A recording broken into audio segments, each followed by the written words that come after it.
무난합니다. 우리 출애굽기 따라 출애굽하고 그리고 가나안 향하여 갑시다.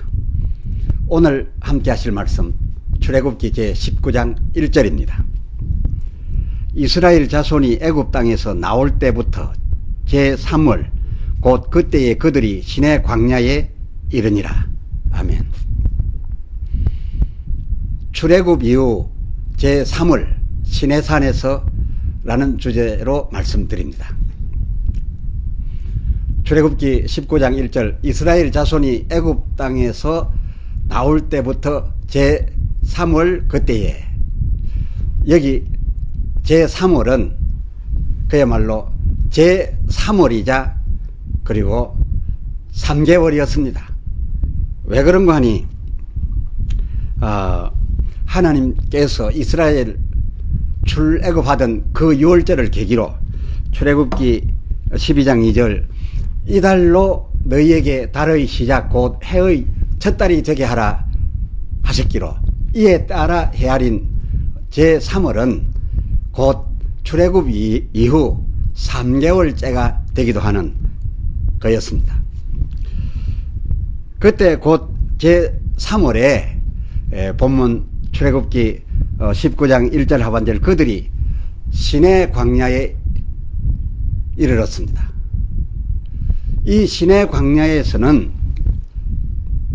지난 3개월 동안에 생각했던 바 저들에게 있었던 그 홍해 사변, 그리고 또 마라의 사건이 있었던 수르 광야, 그리고 만나를 내려받았던 신 광야, 그때 그곳 분위기와는 전혀 다른 국면이 펼쳐지고 있습니다.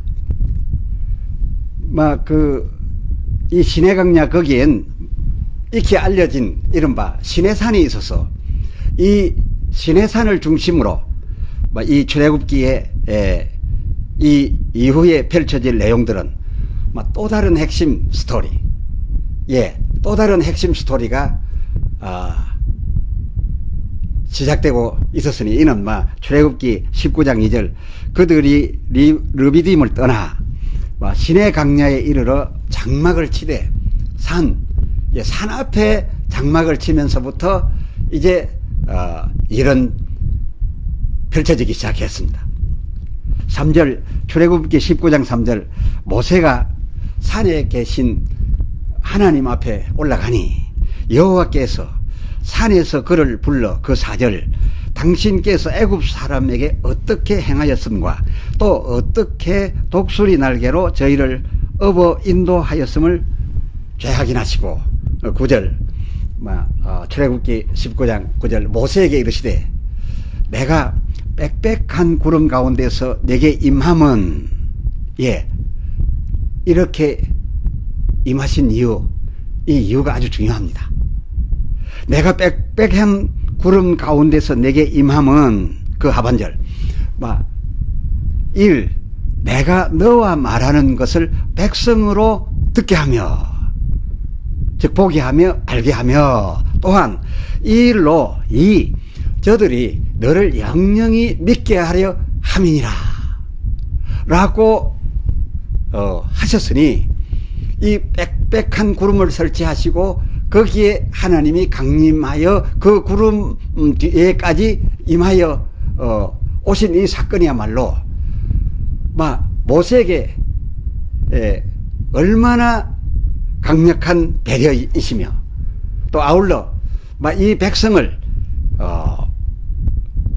가는 노중에 어려움 없이 가나안까지 무탈하게 이끄시고자 하신 그런 대단한 하나님의 계획적인 집념이 여기에 서려 있다라는 것을 부정할 수가 없습니다. 하나님께서 이렇게 임함은 라고 한 이 하나님의 그 계획대로 이렇게 해주시면 백성들로부터의 모세의 권위는 가히 하늘에 닿을 거고, 또 백성은 그 일로 해서 아무 불평 없이 잘 따르겠지요. 하나님께서 이렇게까지 하심이 막 그동안 이 모세 하나님 당신 대신 막 돌맞을 뻔하면서까지 하나님이 들으셔야 할 원망들을 묵묵히 들어주었었기 때문이었을까요?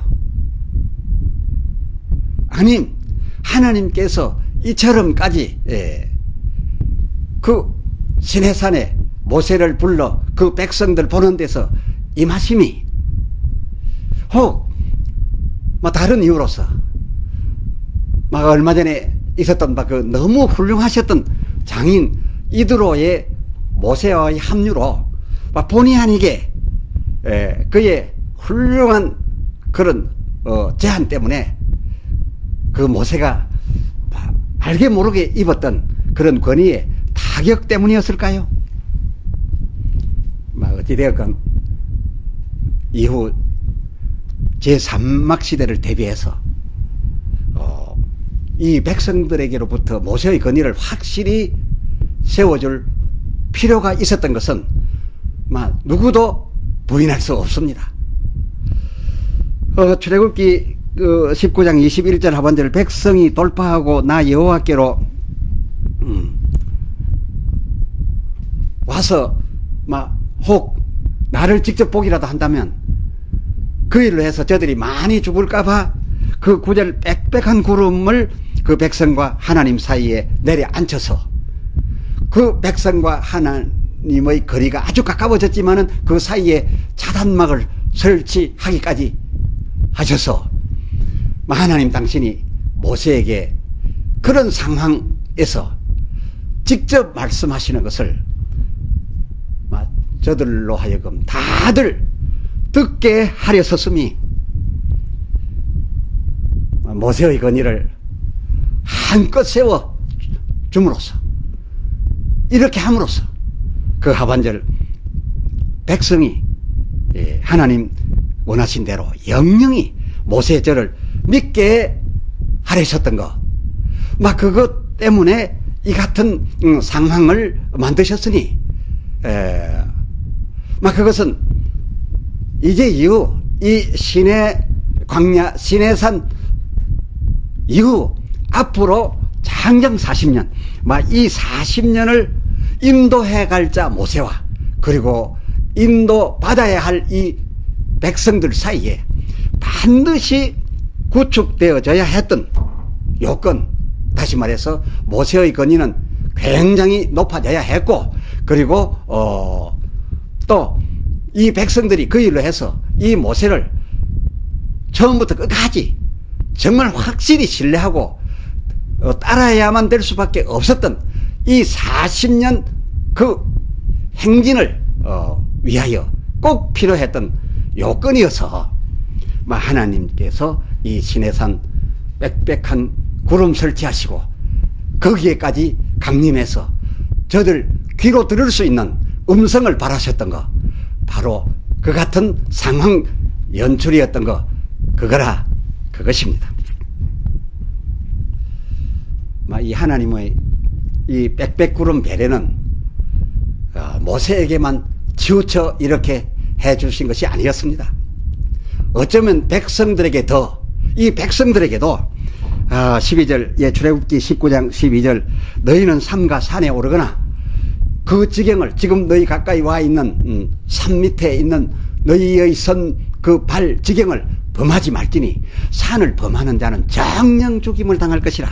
만일 너희가 내게 더 이상 가까이 오면 그 13절 내가 직접 손을 그에게 댐이 없을지라도 그런 자는 하나님을 직접 보게 되는 자는 돌에 맞아 죽임을 당하거나 살에 쇠여서라도 죽임을 당하리니. 말하자면 이런 유의 여러 사고들을 통해서라도 너희를 반드시 죽일 것이고 너희는 죽게 될 것이니 그러므로 짐승이나 사람이나 물론하고 살지 못할 것이니라. 그러므로 너희는 가까이 오지 말라고 해서 저희가 다 들을 만한 거리에까지 하나님이 접근해 오셨고 그 가운데 설치해 두신 그 빽빽구름 구름을 빽빽하게 하여 하나님 당신 얼굴을 그 뒤에 감추어 주셨던 것이고 이 백성들도 더 나오지 않게 그렇게 차단막을 해 줌으로써 죽지 않고 그 육신이 이 세상에 살 수 있도록 명하여 주신 수명대로 살 수 있도록 해 주셨던 것이니, 이야말로 하나님께서는 모세를 위함이기도 하지만은, 그리고 자기 백성 이스라엘 모두를 위하여서도 이 시내산 이 빽빽구름 연출과 하나님과 저들 사이에 들릴 수 있는 음성거리의 이 만남, 이 상황 설치는 이 백성에게도 크게 배려하셨던 것이라 라고 누군들 이것을 이해하지 않겠습니까? 모세에게도 배려하셨으며 이 백성에게도 어쩌면 더 배려하셨습니다. 왜냐하면 이 백성들이 모두 가나안까지 그저 모세의 지도를 받으면서 가야 되지, 신뢰가 무너지게 되면 막 가나안이고 무엇이고 다 깨질 수밖에 없었기 때문이었습니다. 하나님께서 이 백성들에게 막 배려하셨으되, 오죽 배려하셨으면 내가 이렇게까지 설치를 해두었어도 그래도 혹 막 별난 친구가 있어서 혹 누가 그 구름 밑으로, 내가 설치한 이 빽빽구름 밑으로 돌파를 해올까봐 막 출애굽기 20장 18절 뭇 백성이 하나님이 그 사자들로, 그 천사들로 만들어 우렁차게 만들어 내었던 그 우레와 무섭게 번득인 번개와 그리고 그 엄청난 그 의미가 담겨있는 하늘의 나팔 소리를 동시에 내므로써 저들이 벌벌 떨게 되었고, 그리고 또 그 산에서 그 엄청난 많은 연기를 피어 올림으로써 막 그 백성들이 그 지경에 와서 우레 소리, 번개의 빛, 그리고 엄중한 나팔 소리와 이 엄청난 연기의 피어 오름을 듣고 보게 하여서 막 그 백성이 그 지경을 범하지 않고 돌파하지 않고 막 꼼짝없이 거기에 머물러 있어서 죽지 않도록 하셨던 것이니, 이 하나님의 백성에 대한 배려도 참으로 컸던 것임을 확인할 수 있습니다. 이에 이스라엘 백성도 비록 하나님과 저들 사이에 이 빽빽구름이 설치되어 자기들은 구름 이쪽에 있고 하나님은 그 구름 뒤쪽에 계시긴 해도, 지금 하나님의 직접적인 음성이 저들 이 육신의 귀에 들려오는 그 소리의 크기로 보아서, 그 가까움을 보아서 하나님이 아주 가깝게 저들에게 근접해 계셨음을 알고 떨 수밖에 없었습니다. 이들은 하나님을 직접 보게 되면, 그 영광을 접하게 되면 이 썩을 육신 입고 있는 자로서는 살지 못한다는 것을 역시 잘 알았습니다. 그래서 벌벌 떨면서 그 19절 저 백성들이 모세에게 이르되, 모세 당신이 우리에게 말씀하소서. 하나님의 음성을 우리가 그 구름을 사이에 두고 이기는 하지만 직접 듣게 되니까 그저 겁이 나서 살 수가 없습니다. 하나님이 우리에게 직접 말씀하시지 않으시도록 그렇게 해주소서. 우리가 죽을까 하나이다. 하나님과 이 세상 흙을 입어서 반드시 썩어질 이 죄의 육신들, 이 육신들은 하나님을 바로 볼 수 없습니다. 부활하기 전에는 하나님의 영광과 그 형상을 직접 보면 살아남을 자가 없습니다. 이것은 만고의 진리요 진실입니다. 이스라엘 그때나 지금이나 이것은 여전히 변함없는, 움직일 수 없는 사실이거늘 어찌하여 오늘날 성도들 중엔 하나님 직접 한번 보겠다고 특별히 매달리기도 하고 금식하기도 하고 아우성들인 것을 우리가 가끔 보게 됩니다. 뿐만 아니라 심지어 자기가 하나님의 아들, 딸로 거듭나지도 못한 불신자이면서, 아니 하나님이 있으시다면 어디 한번 나타나 봐 보시오. 하나님이 있다면 이 세상에 대하여 이렇게 어려운 일이 있어도 가만히 있을 수 있습니까? 뭐 이렇게 불평하기도 합니다. 하기야 이건 하나님에 대한 지식이 없어서, 이스라엘 백성들과 같은 그런 지식이 없어서 막 이리들 하고 있는 것이겠지요. 허나 말씀 앞에도 드린 바와 같이 이 썩어야 할 죄의 자손, 흙 육신 입은 인간이 부활하지 않은 이 몸 이대로를 가지고서 어디 감히 하나님의 그 영광을 직접 보겠다는 건가? 그나마 주어진 명대로 이 세상에서라도 살려면 하나님께서 혹 이 시내산에서 모세와 그 이스라엘 백성들에게 가까이 강림해 오셨던 것처럼 혹 지금이라도 가까이 오시려 하여 오신다 할지라도 제발 가까이 오시지 마소서. 그저 우리가 눈으로 볼 수 없는 그 자리에서 당신의 종 목사님들을 통하여 당신의 말씀을 우리가 듣게 해 주소서. 아니면 우리가 죽을까 하나이다 라고 해야 하는 것 아니겠습니까? 하나님은 그제나 이제나 영원하시고 그 영광에 조금도 그 강력함이 약하여지지 아니하셨습니다.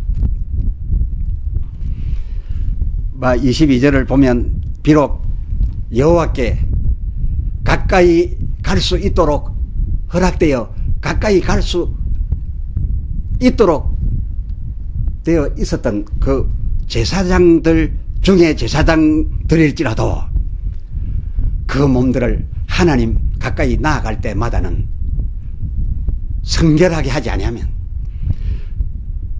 그 22절 나 여호와가 돌격해서 저를 치리라 라고 하셨고 보면 하나님께서 오늘날 그때나 이제나 영원히 동일히 살아계시며 역사하시면서도 오늘날 우리 중 들어가 하나님 직접 보겠다고 아우성이며 그 죄악의 간영함이 그 어느 시대보다 강하여서 하나님이 그때마다 돌격하고 싶으실 텐데도 그러나 현재까지 우리들에게 하나님께서는 당신의 사심을 당신의 권능과 은사로서 그 은사자들을 통하여서만 하나님 지금도 살아계시고 여전하시고 우리 곁에 계심을 그렇게만 나타내시고 그 당신의 그 직접 형상과 그 엄청난 직접 영광은 여전히 감추어 주시니 참으로 하나님은 인자하십니다. 참으로 하나님은 영원하십니다. 이런 하나님께 이렇게 살아서 참 감사를 드리옵나이다. 이런 측면에서 보건대 20절 여호와께서는 시내산 곧 그 산꼭대기에 강림하셨고 그 모세는 그리로 올라가 하나님과 직접 대화하였으니 이 모세야말로 참으로 대단한 인물이지 않은가? 정말로 대단한 인물입니다. 이 역사 속에 말입니다. 그야말로 그는 민수기 12장 8절 그와는 내가 대면하여 명백히 말하고 은밀한 말로 아니하며 그는 또 여호와의 형상을 직접 보겠거늘 어찌 너희가 내 종 모세 비방하기를 두려워 아니하느냐 라고 하나님 엄하게 말씀하셨댔으니 그 말씀 참으로 마땅하신 말씀 아닙니까? 기도합시다. 하나님 아버지, 우리 그동안 성경 출애굽기를 따라 아멘 할렐루야 주께 영광 외치며 진행하고 있습니다. 이 출애굽기를 함께하는 많은 분들의 고백이 성경 출애굽기와 같이 우리 모두들 주변에 펼쳐진 모든 여건들을 이기고 나아가는 그 나아감도 출애굽기와 똑같이 가고 있다 말들 하고 있습니다. 할렐루야. 주의 말씀 과연 살아있어서 우리 아멘하며 듣는 자들로 그 말씀을 이루어지게 하여 주심을 또한 감사하오며 영광을 돌려옵니다. 이제 오늘 제3막 출애굽기 제3막 시내산에서 펼쳐지는 시내산 스토리, 또한 엄청난 일이 우리 앞에 펼쳐질 것을 예고하고 있음을 우리가 예측합니다. 오 주여, 주께서 시내산에서 베푸신 그 상황 설치, 그것을 인하여 참으로 감사를 드립니다. 하나님의 사랑을 또한 느낍니다. 그러나 구름 바로 뒤편에 계신 하나님, 그 들려질 듯한 그 음성을 모세의 손에 판에 새겨 들리시고 모세의 귀에 들려 그로 다시금 말할 수 있도록 하여 그 모세로 하여금 우리로 듣게 하여 주시옵시사. 암흑구름 건너편에서 나타내신 하나님의 그 영광스러운 대승리를 우리가 소유할 수 있게 하여 주시옵소서. 성령이여 역사하여 주시옵소서. 우리 주 예수 그리스도의 이름으로 감사하고 참으로 주께 영광을 돌려 기도드리옵나이다.